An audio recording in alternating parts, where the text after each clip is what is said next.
0% de taxes crypto, les gars. On va profiter de ce dimanche pour parler de tout ce qui se passe du côté des cryptos et des taxes, puisqu'il y a la déclaration des impôts. Et je vais revenir rapidement sur deux, trois trucs qui sont vraiment importants, parce que j'entends beaucoup de conneries, surtout que ça va être la saison de Waltio qui envoie tous ces mails à la con là. Donc je vais vous parler de tout ça et vous allez voir que bah au final c'est pas si compliqué que ça, sauf si vous avez décidé de faire le mignon et que vous avez déjà encaissé l'oseille. Mais sinon c'est pas très compliqué. Et surtout, il y a un nouveau truc là qui vient de sortir. Alors, c'est encore en balbutiement, mais qui est assez incroyable. On va en parler. En tout cas, on reviendra évidemment sur le BTC et les cryptos qui sont en train de pump, et ça fait plaisir. Pour le coup, on retrouve des très très belles couleurs. Moi, je commence à avoir un portefeuille sympathique. Du côté du BTC, 104 000 $, on prend 0,3%. Ether, toujours hyper chaud là ces derniers temps. On est à plus 7%. On a CryptoClebar qui pousse un joli 8% ce matin. Qu'est-ce qu'on a comme belle perf aussi d'intéressante? On a 27% du côté de Pi. Vous savez que j'aime pas trop cette crypto, mais quand même un joli 27%. Bravo à tous ceux qui en ont. On a Uni et NIR qui poussent 10%. Et dans le bas du top 50 aujourd'hui, c'est TKX qui est 50e et qui pousse un joli 6%. Les gars, côté du daily, du BTC. Côté daily du BTC pour l'instant, toujours cette consolidation sous les 105 000 $ pour le coup. On les a pas tapés encore, c'est plutôt pas mal. Mais vous savez, on a cette grosse zone de travail qu'on a juste là. Il me tarde de voir la clôture weekly, parce qu'en fait, on est très très proche d'avoir une clôture weekly historique, puisque la dernière, vous savez, la dernière clôture weekly la plus haute était aux 104 534 $. Donc on en est pas très très loin. Vous voyez, c'était sur la semaine du 9 décembre, tout simplement. Donc on va voir ce que ça va donner, mais on n'est pas très très loin de faire une nouvelle dinguerie du côté du MACD. Vous voyez, on essaye de croiser petit à petit. On va voir ce que ça va donner. Grosse clôture demain, et n'oubliez pas, vous avez les petits bonus du côté de Bitget avec le lien. Du côté d'Ether, pareil, on est sous une grosse zone de résistance, hein, même si on est beaucoup plus bas que BTC. Par rapport à ces performances, hein, vous voyez, on est quand même en train de retaguer des zones assez importantes. Vous voyez, ça a été pas mal travaillé sur le mois de février 2025, et aussi, alors là, ça a été vraiment un long travail en 2024. Ça a été du mois d'août jusqu'au mois d'octobre, où on a beaucoup travaillé cette zone, donc c'est normal que ça ralentisse un petit peu. On va voir bien évidemment ce que ça va donner du côté des autres indicateurs. On est Crypto Fahrenheit 70, donc on est dans le grid. On a eu beaucoup moins de liquidation, hein, 439 millions. Mais ça reste quand même costaud, la grande majorité. Ah là, c'est un peu plus équilibré entre les longs et les shorts. On le voit juste là, même s'il y a quand même une grosse majorité, enfin une majorité de shorts. On a les fundings qui sont encore très bas du côté de BTC, mais ça commence à se calmer, hein. Donc attention, on pourra avoir une petite consolidation là où on en est. Et il y a encore quelques cryptos qui ont des fundings très négatifs, 2,19 millions de Bitcoin sur les échanges. Bon, il y a encore évidemment quelques BTC, mais on est très très proche du plus bas historique. Et avant de parler du sujet du jour, n'hésitez pas à rejoindre du côté de Telegram. Et je voulais vous montrer un des indicateurs, ça fait longtemps que je ne vous l'ai pas montré. Donc c'est l'indicateur, comment il s'appelle déjà? Celui-là, c'est le Golden Ratio, tout simplement.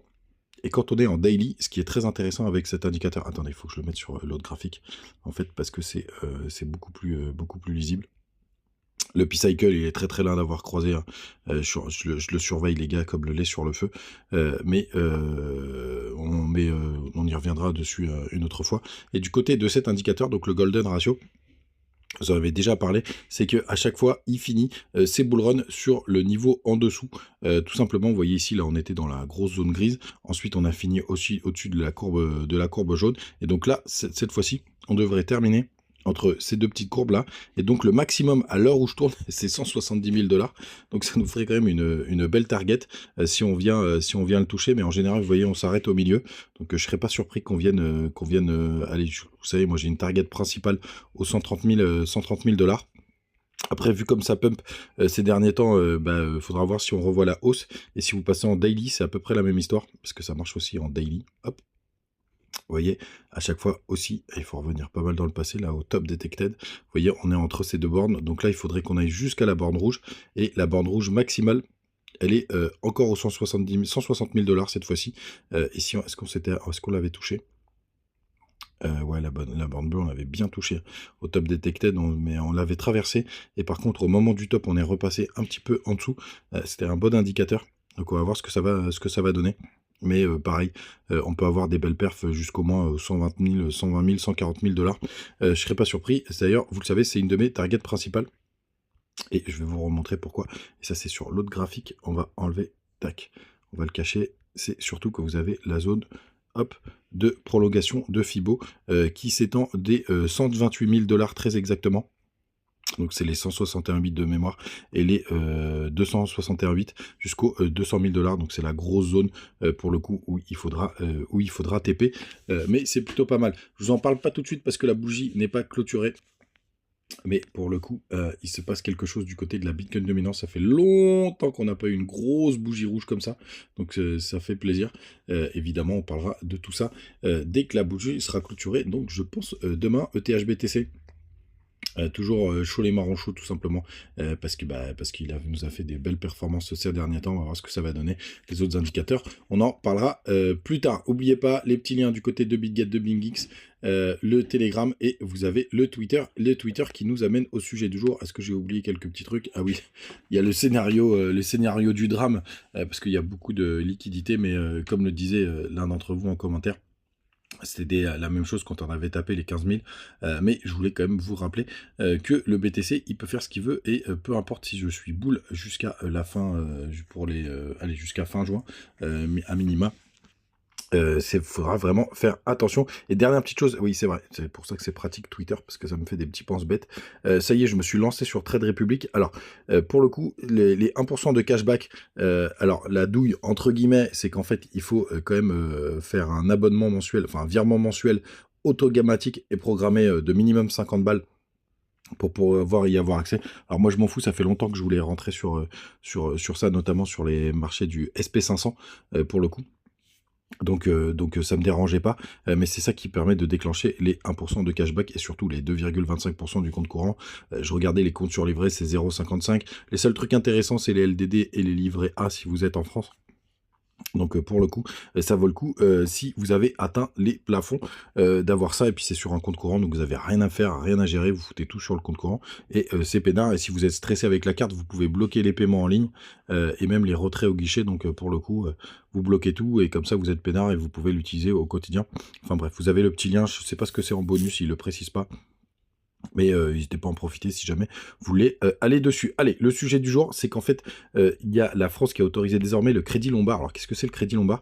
Je vous invite à aller vous renseigner, mais grosso modo, ça veut dire que vous pouvez mettre en collatéral des actifs ou de l'immobilier, etc. Et ça y est, les crypto-monnaies peuvent être une solution. Et pourquoi c'est hyper intéressant? Tout simplement, quand vous faites ça, ça vous évite de payer des impôts, puisque tout simplement, quand vous faites un prêt, ce n'est pas des plus-values. Alors, lisez bien l'article, parce qu'ils disent quand même que c'est en débat, mais grosso modo, je ne sais pas si vous avez un Bitcoin, par exemple, vous pouvez faire un prêt de 20 000 balles. Donc c'est une valeur, je crois que c'est un quart ou un cinquième de la valeur au moment du prêt. Et bien sûr, il vaut mieux être très léger pour éviter de se faire, entre guillemets, liquider et obligé de vendre la position pour pouvoir rembourser le prêt. Et en fait, avec ces 20 000 balles, vous n'êtes pas imposable. Et c'est ça qui est vraiment très intéressant. Alors attention, il faut que ce soit, les actifs doivent être gérés par un compte qui est PSAN. Donc ça, c'est vraiment très important. Et pour le coup, sur ce genre de modèle, je vous invite quand même à faire appel à un fiscaliste. Parce que pour le coup, il faut quand même être hyper propre. Et ça nous amène au sujet aussi du jour Waltio. Donc déjà, n'oubliez jamais, quand vous vendez vos cryptos, si vous restez en USDT, en USDC et même en EURT, je crois, l'euro, le stablecoin euro, vous ne payez pas d'impôt. Donc vous avez rien à faire. Le truc le plus important, c'est déclarer tous vos comptes. Moi perso, j'en ai une flopée et bien évidemment, ça me fait chier de le faire, mais je déclare tout de A à Z parce que je prends pas de risque pour ce genre de truc. Je déclare tous mes comptes crypto.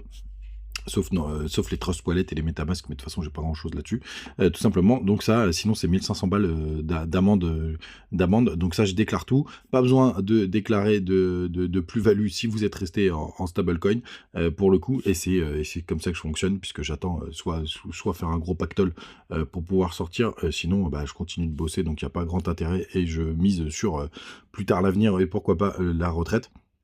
Donc c'était assez important et je vous cache pas que je vais quand même étudier de près ce sujet-là qui vient de sortir, justement des crédits lombards parce que bah, si sur le prochain bull run, j'espère de toute façon d'être exposé qu'à quasiment 80% de Bitcoin pour l'avoir, pour la jouer safe pour le coup, et si ça permet d'éviter de vendre ses cryptos et de pouvoir faire des crédits et en plus de pas avoir à tout simplement à faire des déclarations de plus-value, bien évidemment que ça peut être intéressant. N'oubliez pas, si jamais vous utilisez une carte crypto et que vous payez en crypto, c'est comme si vous étiez passé en fiat, donc en euros, donc évidemment qu'il faut déclarer toutes ces choses-là. Donc pour le coup, moi je l'utilise pas du tout comme ça. Mes cartes bancaires, ma carte crypto.com, je l'utilise uniquement pour faire tout simplement de payer d'euro à euro. Donc je fais des virements de mon compte et je paye avec. Et dès que j'ai atteint le plafond maximal du cashback, bah, tout simplement maintenant je vais passer sur Trade Republic pour avoir aussi ce cashback de 1%. Pour information, moi ce que j'ai choisi c'est tout simplement les ETF SP500. Je crois même qu'on peut faire le 1% de cashback sur le Bitcoin. J'ai pas essayé parce que je suis déjà à full crypto. Mais c'est quand même hyper intéressant. Donc les gars, vous savez tout. N'hésitez pas à laisser un petit commentaire, ça fait toujours plaisir. À vous abonner pour ceux qui ne le sont pas, je le demande rarement. Un petit like, ça fait longtemps. Et n'oubliez pas, vous avez les petits bonus du côté de BitGet de Bitunix. Vous avez maintenant le lien pour aller sur Trade Republic. Putain, je suis Jean-Michel Affiliation ce matin. N'hésitez pas à profiter de tout ça. On se retrouve demain comme d'hab. Et demain, je pense que ça va être une vidéo sympathique avec un titre qui va bien putaclic. Mais c'est pas grave, je m'en fous, parce que bah, pour le coup, il va vraiment potentiellement se passer quelque chose. À demain, les gars, ciao, bon dimanche.